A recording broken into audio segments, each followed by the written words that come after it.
Hello students, आज के lecture में हम कुछ कंटिन्यूटी पर थ्योरम से रिलेटेड कुछ क्वेश्चंस और करने जा रहे हैं। बस ये लास्ट पार्ट है और इसके बाद कंटिन्यूटी का ही एंड करना है ना। तो ये क्वेश्चंस और डिस्कस कर लेते हैं। थोड़े से ठीक ठाक लेवल के क्वेश्चंस हैं। देखिए फर्स्ट क्वेश्चन में क्या गिवन है, let f from r to r and fx is a continuous such that f 1000 equal to 999। मतलब f r to r एक कंटिन्यूअस फंक्शन है, 1000 पर वैल्यू दी हुई है 999 and fx into f of fx equals to 1। ये दे रखा है fx into f of fx 1 है for all values of x belongs to r, है ना। ये फंक्शनल रिलेशन होल्ड करता है। फाइंड f 500 पर फंक्शन की वैल्यू बतानी है ना। चलिए सॉल्व कर लेते हैं। सबसे पहली बात तो फंक्शन पूरे नंबर लाइन पर कंटिन्यूअस है। ये तो बहुत अच्छी सी बात दे रखी है, 1000 पर वैल्यू दे रखी है। तो पहले तो फंक्शन रिलेशन लिख लेते हैं। fx into f of fx 1 दे रखा है और 4 पर all x belongs to r। इस इंफॉर्मेशन यूज कर 1000 पर वैल्यू गिवन है, put x equal to 1000, x को 1000 पुट कर दिया तो बन जाएगा f 1000 into f of 1000 equals to 1। Is that okay? अच्छा अब f 1000 की वैल्यू क्या 999 into ये वाली पिक्चर फिर से क्या बन गई, f of 999 equals to 1। This implies f of 999 f 999 क्या आ गया 1/999, ठीक है ना। अब देखना जरा f 999 पर वैल्यू 1/999 है और f 1000 पर वैल्यू 999 है। आ रही बात समझ में? इसका मतलब है 999 से 1000 के बीच में फंक्शन की वैल्यू कहां से कहां तक वेरी कर रही है, 1/999 से 999 तक वेरी कर रही है। और f का ग्राफ भी कैसा है, कंटिन्यूअस है। तो 1/999 से 999 तक वेरी करेगी तो इस इंटरवल के बीच में कोई भी वैल्यू आएगी तो फंक्शन 100% वो वैल्यू अचीव करेगा किसी न किसी पॉइंट पर। Hence by IDT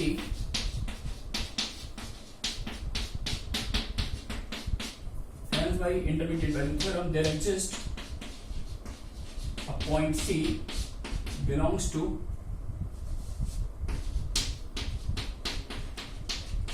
triple nine से 1000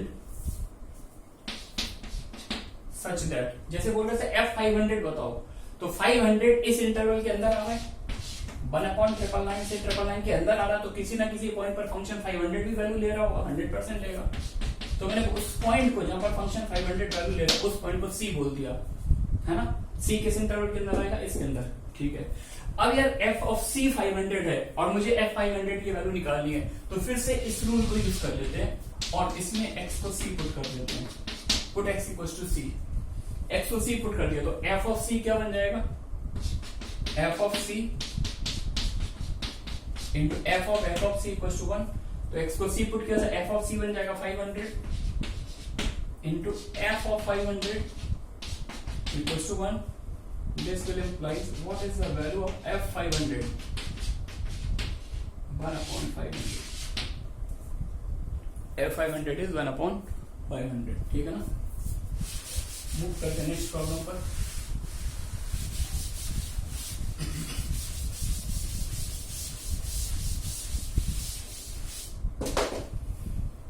नेक्स्ट क्वेश्चन देखिए, prove that this equation 1 minus x into cos x equals to sin x has at least one solution in this interval।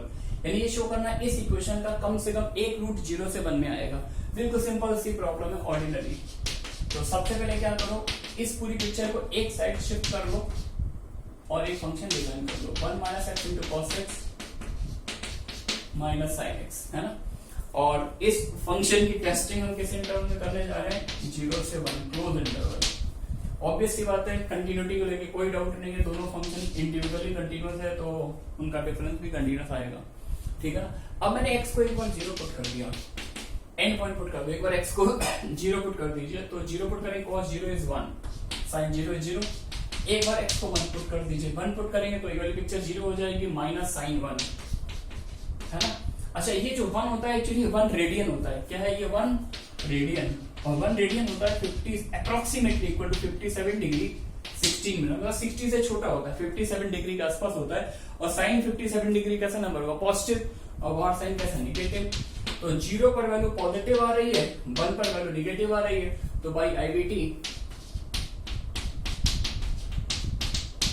by IVT there exists point x naught belongs to open interval 0 to 1 such that f of x naught equals to 0. यानी ये जो equation है इसका कम से कम एक real root जरूर आएगा, that is 1 minus x naught into cos of x naught equals to sin of x naught. यानी इसका एक रूट x naught आ गया और वो किस इंटरवल में, 0 से 1 में. ठीक है ना, बहुत ही बेसिक टाइप की प्रॉब्लम्स होती है ये. तो सेकंड क्वेश्चन भी हो गया. थर्ड क्वेश्चन की बात कर लेते हैं.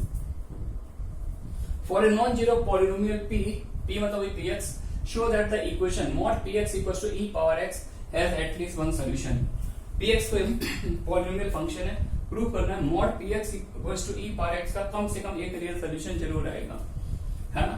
तो इस इक्वेशन को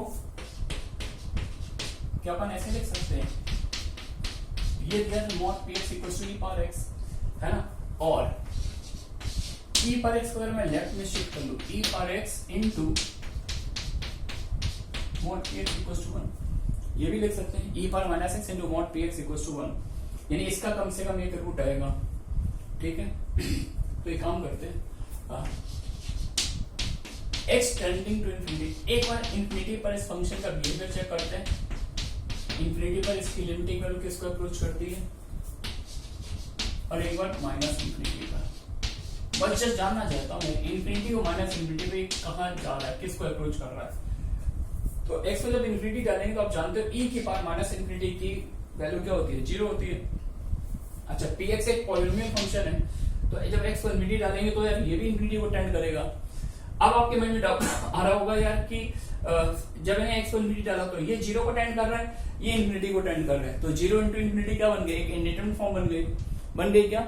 लेकिन अब इस इंडिटरमिनेट फॉर्म का आंसर मैं डायरेक्टली 0 लिख रहा हूं, ये मानते हुए कि आप समझ पा रहे हैं, आप समझ पा रहे हैं. हो सकता है मैं ज्यादा सोच रहा हूं आपके बारे में, नहीं समझ पा रहे होंगे. आप एक काम कर सकते हो, e पर x को नीचे, e पर माइनस x को नीचे ले आओ, तो e पर x बन गया. अब e पर x को एक्सपेंड कर दो तो एक इनफाइनाइट डिग्री का पॉलिनोमियल बनेगा, जबकि इसकी डिग्री ऊपर वाले की डिग्री कैसी आएगी, फाइनाइट. px को 5 डिग्री का सपोज कर लो, x power 5 plus something x power 4 plus something x cube, और e पर x ये नीचे आ जाएगा, इसको एक्सपेंड कर दोगे और 5 बार लॉपिटल लगा दो तो ऊपर तो कांस्टेंट हो जाएगा, लेकिन नीचे तभी पॉलिनोमियल x का बना रहेगा. तो ऑब्वियस सी बात है लिमिटिंग वैल्यू कितनी आएगी, 0.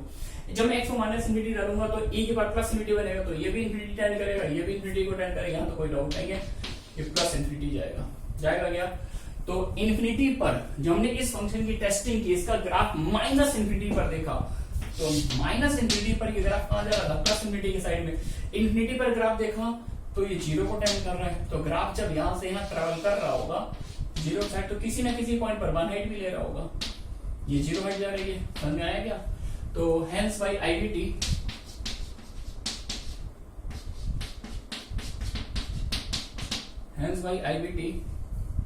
तो कोई एसिम्प्टोटिक बिहेवियर होता है, ग्राफ को कोई सेंस नहीं था बनाने का. Hence by IDT there exist a point x naught belongs to minus infinity to plus infinity such that यानी किसी ना किसी पॉइंट पर वैल्यू इसकी मतलब 0 से इंफिनिटी के बीच में है, तो 0 से, और फंक्शन ये वाला फंक्शन कैसा है, कंटीन्यूअस फंक्शन है. ये कैसा फंक्शन है, कंटीन्यूअस है. माइनस इंफिनिटी पर ग्राफ देखा तो इंफिनिटी जा रहा था, इंफिनिटी पे देखा 0 जा रहा था, और कंटीन्यूअस है तो 0 से इंफिनिटी तक की हर वैल्यू, 0 से इंफिनिटी के बीच की हर वैल्यू ये फंक्शन किसी न किसी पॉइंट पर अचीव करेगा. तो ऑब्वियस सी बात है किसी ना किसी पॉइंट पर ये फंक्शन जो है 1 वैल्यू भी अचीव करेगा. मुझे शो करना था कम से कम एक पॉइंट पर वैल्यू 1 आएगी, और डेफिनेटली ऐसा होगा. सच दैट e पर माइनस x नॉट हो गया प्रूफ. ठीक है ना, फॉर्मेलिटी टाइप के क्वेश्चन है और थोड़ा सा कंसेप्ट चाहिए स्टार्ट करने के लिए.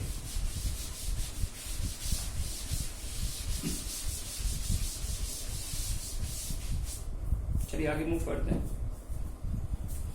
ये भी वही है, रिपीट टेलीकास्ट. एक फंक्शन दे दिया f(1 minus cos x minus x sin x), prove करना है इस फंक्शन का यूनिक रूट आएगा, एग्जैक्टली एक ही रूट आएगा, है ना. ये पॉइंट ध्यान देना, यूनिक रूट, है ना. चलिए देखते हैं. तो पहले एन पॉइंट पुट कर दो, f π/2 बताओ कितना आ रहा है. x को π/2 डाला, cos π/2 0, sin π/2 1 minus π/2 होता 1.57, निगेटिव वैल्यू आ रही है. ठीक है ना. एक बार x को पाई डाल दो, एफ पाई निकाला, कॉस पाई होता -1 और साइन पाई होता 0, 2 आ गया। ये कैसी वैल्यू पॉजिटिव। अच्छा पाई बाई 2 पर वैल्यू निगेटिव आ रही है और पाई पर वैल्यू पॉजिटिव आ रही है। तो जब ग्राफ यहां से यहां तक ट्रेवल करे तो कम से कम एक रूट तो आएगा ही आएगा। अब 1 भी आ सकता है, 3 भी आ सकते हैं, 5 भी आ सकते हैं, ऑड नंबर ऑफ रूट्स आते हैं, लेकिन मेरे को शो करना है कि यूनिक रूट आएगा, एक ही रूट आएगा। तो एक रूट आने हमें ये शो करना पड़ेगा ग्राफ जो है पाई बाई, ये जो फंक्शन है इसका ग्राफ पाई बाई 2 से पाई में स्ट्रिक्टली इंक्रीजिंग फंक्शन है। ये फंक्शन कैसा है? Strictly increasing. इस इंटरवल में स्ट्रिक्टली इंक्रीजिंग के लिए मेरे को क्या निकालना पड़ेगा? इसका डेरिवेटिव निकालना पड़ेगा, दिखाना पड़ेगा डेरिवेटिव का साइन पॉजिटिव है। तो एफ डैश एक्स निकाल लीजिए, क्या आएगा? माइनस कॉस एक्स का sine x minus product root लगाइए साइन एक्स का कॉस एक्स और माइनस साइन एक्स कैंसिल हो गया, माइनस एक्स। अच्छा तो पाई बाई 2 से पाई में कॉस कैसा होता है? निगेटिव होता है और निगेटिव पहले से ही है तो ये तो पॉजिटिव आ जाएगा।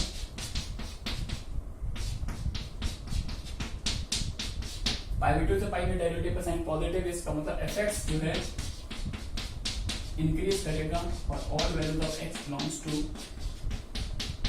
पाई बाई 2 से पाई।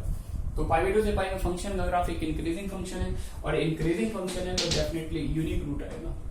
वो स्टोरी लिख दीजिए, hence by IVT there exist a unique point in this interval where f x equals to 0। ठीक है ना?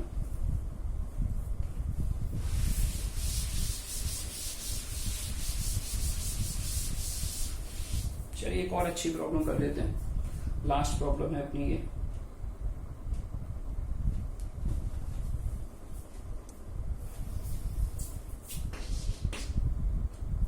For A naught less than B naught less than A1 less than B1 less than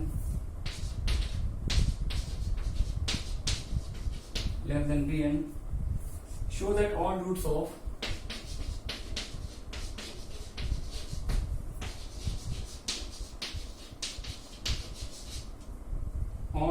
of the polynomial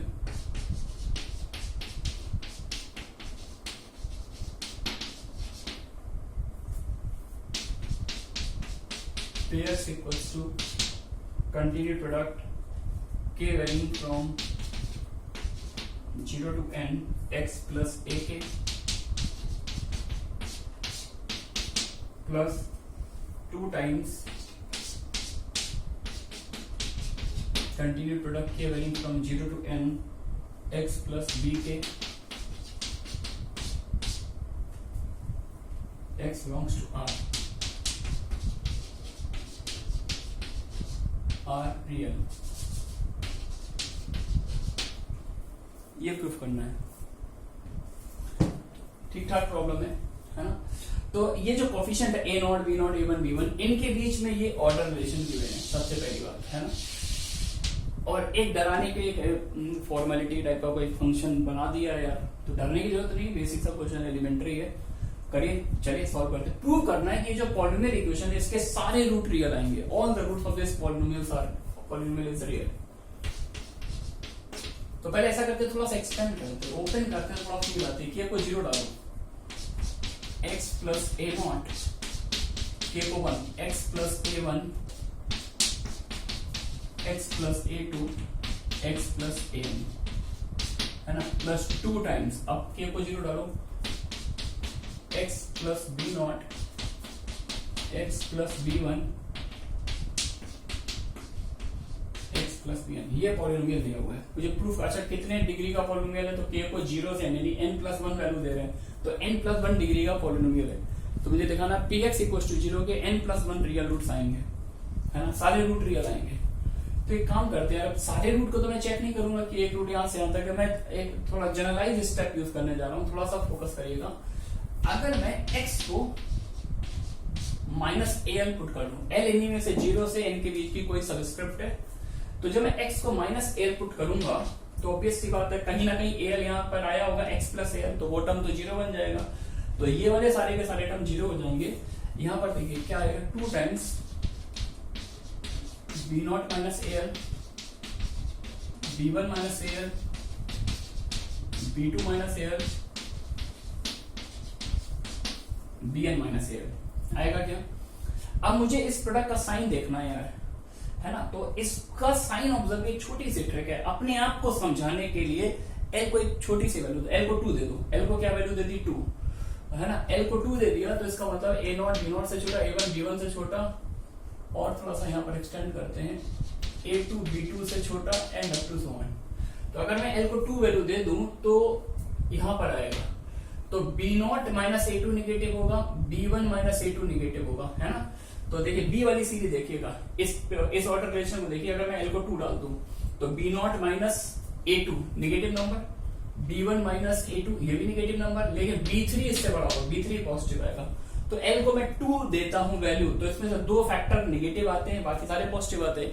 अगर मैं L को 3 दे दूं, L को 3, तो B0 minus A1 negative, B0 minus A3 negative, B1 minus A3 negative, B2 minus A3 negative, लेकिन B3 minus A3 वो कैसा हो जाएगा? पॉजिटिव हो जाएगा। तो L को अगर मैं 2 वैल्यू देता हूं तो 2 फैक्टर निगेटिव आते हैं, बाकी सारे पॉजिटिव। L को 3 देता हूं तो 3 फैक्टर निगेटिव आते हैं, बाकी सारे पॉजिटिव, है ना।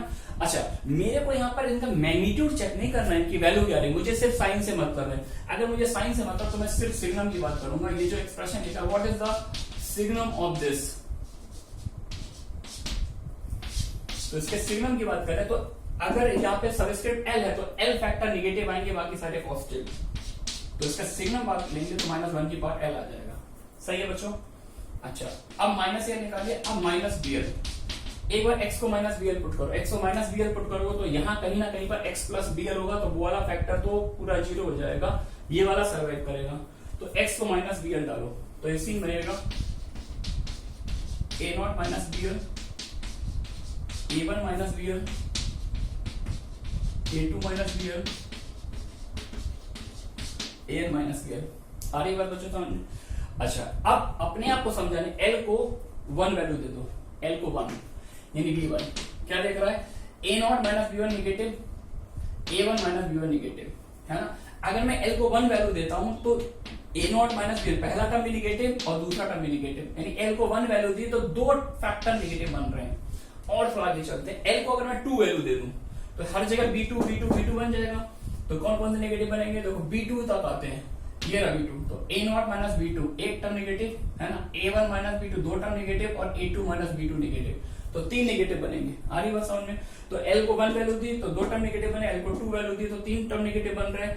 तो इन जनरल अगर मैं L पर ही कैलकुलेट करूं, यहाँ पर सबस्क्रिप्ट L है तो L प्लस 1 फैक्टर नेगेटिव बनेंगे। And if we are talking about, if I am talking about the sign of this term, then definitely it will depends on L, and the formula is -1 to the power L plus 1, है ना।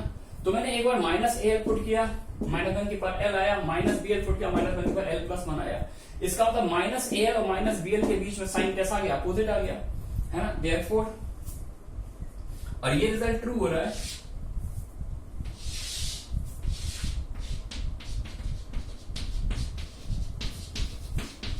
True for each L equals to 0, 1, 2 up to n। अगर L को मैं 0 ले लूं, 1 ले लूं, 0 ले लूं, 1 ले लूं, 2 ले लूं, हर केस में साइन कैसा आएगा? अपोजिट आएगा। Therefore, the equation Px equals to 0 has a root in each of the interval